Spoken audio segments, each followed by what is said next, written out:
Hi అండి, welcome to our channel Pavani సకల. అందరికీ వినాయక చవితి శుభాకాంక్షలు.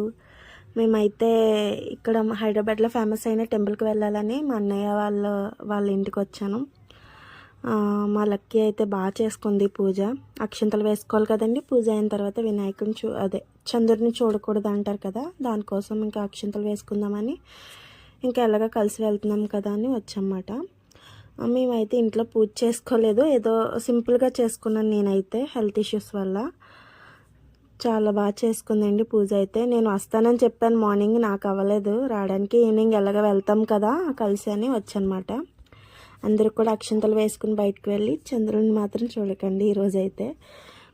మా బొజ్జు గణపతికి మీరు కూడా దండం పెట్టుకోండి. ఎలా ఉన్నాడో కామెంట్లో చెప్పండి. మా బొజ్జు గణపతి హాయ్ చెప్పు, దక్షిత్ హాయ్ చెప్పు, దక్షిత్ హాయ్ హాయ్ చెప్పు, హాయ్ చెప్పు. మా అన్నీ ఎప్పుడు బిజీయే. ఏం గేమ్ ఆడేస్తున్నావు? లూడో ఆడుతున్నావా? లూడో నేను నేర్పాను, నువ్వు నేర్పావా అన్నయ్యకి?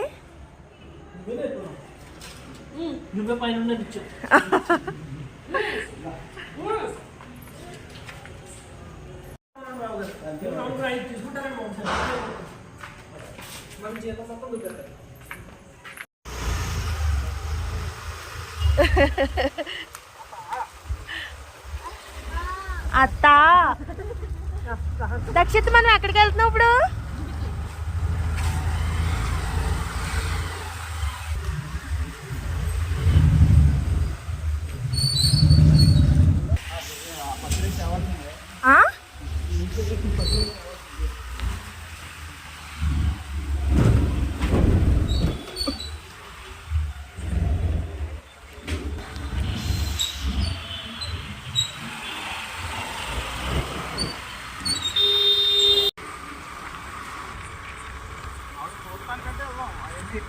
ఎక్కడంగా చూద్దాం.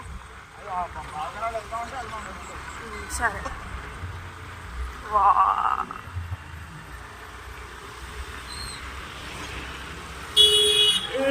ఫ్రంట్ అంత ఏం లేదులే,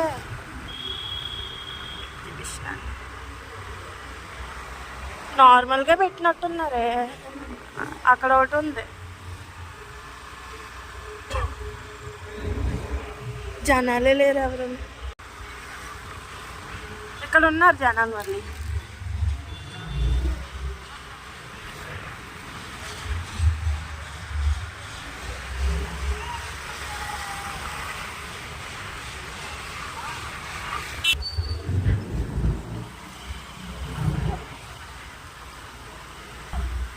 తీయచ్చా వీడియో ఇక్కడ?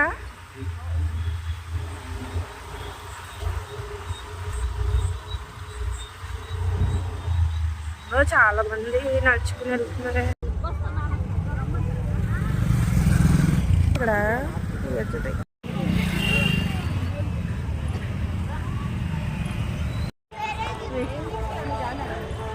బాగా రావట్లేదు ఇప్పుడు.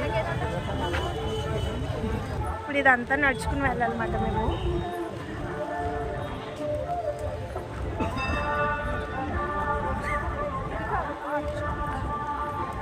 మమ్మల్ని అయితే బాలపూర్ స్టార్టింగ్ స్ట్రీట్లో వదిలేశారు. ఇక్కడ గల్లీ అంటారు కదా, గల్లీలో వదిలేశారు. అంటే బైక్స్ ఎలా లేదంటే లోపలికి చాలామంది జనాలు ఉన్నారండి. ఇక్కడ పార్క్ చేసుకోండి అని చెప్తే మేము అక్కడ పార్క్ చేసుకున్నాం. 1.5 కిలోమీటర్ ఉన్నట్టుంది అక్కడి నుంచి. నడుచుకుని వెళ్ళాం. మా బుడ్డోడు అయితే పడుకుని పోయాడు, మా అల్లుడు అయితే ఆడుతున్నాడు అనమాట. అలా అన్నీ చూసుకుంటూ సోదేసుకుంటూ వెళ్తున్నాం. ఆడవాళ్ళకి ఉండేది కదా, ఒక్క నిమిషం కూడా ఖాళీ ఉండం. నేను మా లక్కీ చిన్న ఛాన్స్ దొరికితే ఎప్పుడు మాట్లాడుకోవచ్చు అని ఉంటుంది మాకు. వాళ్ళైతే మేము ఉంటున్న హౌస్ రెంట్కి ఉంటున్నాం కదా, హౌస్లో పైన ఉండేవాళ్ళు రెంట్కి, కాకినాడ వాళ్ళే. అలా అలా పరిచయం అయిపోయి ఆ ఫ్రెండ్షిప్ బాగా స్ట్రాంగ్ అయిపోయింది. 5 years అనుకుంటా మా ఫ్రెండ్షిప్. అన్నయ్యకి ప్రతి ఇయర్ రాఖీ కడతాను అనమాట.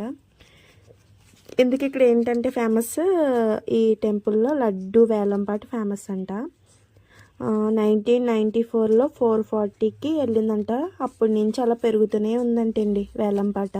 చాలా అప్పటి నుంచి వెరైటీగా చేస్తారంటే ఈ థీమ్స్. అంటే అప్పుడు నేను పుట్టలేదు కాబట్టి నాకు తెలీదు, మా హస్బెండ్ చెప్పారు నాకు, అందుకని నేను మీతో షేర్ చేస్తున్నాను అనమాట. ఈ లాస్ట్ ఇయర్ 2023లో 27 lakhsకి వెళ్ళిందంట. అంటే చూడండి ఎంత ఫేమస్ ఇక్కడ లడ్డు వేలంపాట. వినాయకుడు కూడా అంతే చక్కగా ఉంటాడు. లాస్ట్ ఇయర్ కూడా వీడియో తీసాను నేను, అది షార్ట్ వీడియోలో అప్లోడ్ చేశాను, ఒక్కసారి చూడండి మీకు డీటెయిల్గా చెప్తాను అందులో. అయితే మేము ఇంకా చెప్పులన్నీ అక్కడ దాచుకుని, చెప్పులు అవి పోతున్నాయి అంటే ఎవరో గొడవట్టుకుంటున్నారు, ఎందుకని రిస్క్ ఎక్కడెక్కడో పెట్టేసి మేము వెళ్తున్నాం. చూడండి ఎంత అందంగా ఉందో. ఇది ఏంటి అయోధ్య రామ మందిర థీమ్ మాట. అప్పుడు కూడా ఎక్సలెంట్గా ఉంది, చాలా అంటే చాలా బాగుంది. జనాలని తోసుకుంటూ తొక్కుకుంటూ ఇంకా అలా అలా అలా అలా వెళ్ళమాట. చాలామంది ఉన్నారు, ఇంకా తక్కువే, ఇంకా కొంతసేపు ఉంటే ఆపేస్తారంట, ఎవరో విఐపీస్ వస్తున్నారంట. మేమైతే వెళ్ళాం, దర్శనం కూడా బాగానే అయింది మాకు. చూడండి ఎంత అందంగా ఉందో పువ్వులతో. సేమ్ అలాగే అక్కడ పెద్ద రామ మందిరం, ఇక్కడ చిన్న బుల్లి రామ మందిరం అన్నమాట. చాలా బాగుంది. బుల్లిదంటే బుల్లిదేం కాదండి, చాలా బాగా ఇది చేయడానికి వాళ్ళు ఎంత కష్టపడ్డారో. చాలా బాగుంది. ఇక్కడ మా అన్నయ్య వదిన సెల్ఫీ తీసుకుంటున్నారు, మా ఆయనేమో రండి టైం అయిపోతుంది, వెళ్దాం త్వరగా. ఇదంతా అయిపోయిన తర్వాత మేము సెల్ఫీలు తీసుకున్నాం, చాలా టైం ఉంది. అప్పటికే చినుకులు పడిపోతున్నాయి అన్నమాట. వాతావరణం స్టార్ట్ అయినప్పటి నుంచి వాతావరణం తేడాగానే ఉంది. పిల్లలతో వచ్చాం కదా, త్వరగా దర్శనం చేసుకెళ్ళిపోవచ్చు అని లోపలికి. ఇంకా చూడండి ఎంతమంది జనాలు. పైన చూడండి ఆ కన్స్ట్రక్షన్ ఏదో రియల్ టెంపుల్ లాగే ఉందండి. ఇంకా లోపల తెలియదు ఎవరికి డమ్మీ అని, అవన్నీ షీట్స్లా ఉన్నాయని ఎవరికి తెలియదు. ఇదంతా రియల్ కన్స్ట్రక్షన్లా ఉంది. చూడండి రాముడు ఎంత అందంగా ఉన్నాడో. మేమైతే ఇక్కడ చూస్తున్నాం లైన్ ఎక్కడి వరకు ఉంది ఏంటని. మేమైతే ఎగ్జిట్ ఉంటుంది కదండి, ఎగ్జిట్ ఆ వైపు నుంచి వెళ్ళామన్నమాట. కొంచెం ప్లేస్ ఉందని, ఎందుకంటే పిల్లలతో వచ్చాం, నలిగిపోతారు పిల్లలు ఇద్దరని. అటు సైడ్ నుంచి పిలిస్తే అటు సైడ్ వెళ్ళి దర్శనం చేసుకున్నాం. దర్శనం చేసుకుని వచ్చేసామన్నమాట. అయితే మా అన్నయ్య మాత్రం లోపల ఉండి బాగా దర్శనం చేసుకుని వచ్చాడు. మా అన్నయ్య ముందు వెళ్ళిపోయాడు కాబట్టి బాబుని మా అన్నయ్య ఎత్తుకున్నాడు, నా కొడుకుని మా హస్బెండ్ ఎత్తుకున్నారు. ఇది మేము సెకండ్ టైము ఇలా రావడం బాలాపూర్. లాస్ట్ ఇయర్ వచ్చినప్పుడు వేరే టెంపుల్ థీమ్ అన్నమాట, అది కూడా చాలా బాగుంది. అప్పుడైతే కొంచెం ఖాళీ అయింది, ఎందుకంటే బయట జనాలను ఆపేశారు. అప్పుడు కూడా విఐపీస్ ఎవరో వచ్చారు అంటే అప్పుడు ప్రశాంతంగా అయ్యింది మాకు దర్శనం. అయితే లోపల ఉండిపోయాం మేము, బయట ఆప్ చేశారన్నమాట. అప్పుడైతే ప్రశాంతంగా ఉంది. చూడండి వినాయకుడు ఎంత బాగున్నాడో. అడ్డొస్తున్నారు, అలాగా తోసుకుని వెళ్ళిపోతున్నారు. చూడండి ఫుల్ తీయలేకపోయాను వినాయకుడిని, ఎందుకని చాలా మంది ఉన్నారు, తోసేస్తున్నారు. కింద పడిపోయినాక మళ్ళీ నన్ను లేపలేరు ఎవరని, అందుకని నేను దూరంగా ఉండే తీసాను. మీరు ఎవరైనా చుట్టుపక్కల ఉంటే ఒకసారి వచ్చి దర్శనం చేసుకుని వెళ్ళిపోండి, ఓకేనా. ఇక గల్లీ మా పక్క గల్లీయే కాబట్టి మేము రావడానికి ఈజీ మాకు. ఇంకా వర్షం మొదలైందని మేము స్టార్ట్ అయ్యాము ఇంటికి వెళ్ళిపోవడానికి. మా ఇంటి దగ్గరలో బాడంగపేటలో ఇంకో వినాయకుడు ఉంటాడు, అది కూడా ఫేమస్సే. అది కూడా ఈ మధ్యన బాగుంది, లాస్ట్ ఇయర్ బాగుంది, ఈ ఇయర్ బాగుంది. అది చూపిద్దాం, వెళ్ళే దారిలోనే కదని వీడియో క్లిప్ అనేది తీసాను. అన్నయ్య వదిన అయితే వెళ్ళిపోయారు, బాబు ఉన్నాడు కదా వర్షం వచ్చేస్తుందని. వాళ్ళైతే నెక్స్ట్ 3 days తర్వాత వెళ్దాంలే అనుకుని ఇంకా అన్నయ్య వాళ్ళు వెళ్ళిపోయారు, అన్నయ్యకి ఏదో వర్క్ ఉందని. చూడండి ఇటు సైడ్ నుంచి మళ్ళీ తిరిగినప్పుడు కూడా ఇక్కడ మేము వెళ్ళే రూట్లో ఇదేంటి అడ్డుగా పెట్టేశారు అన్నీ.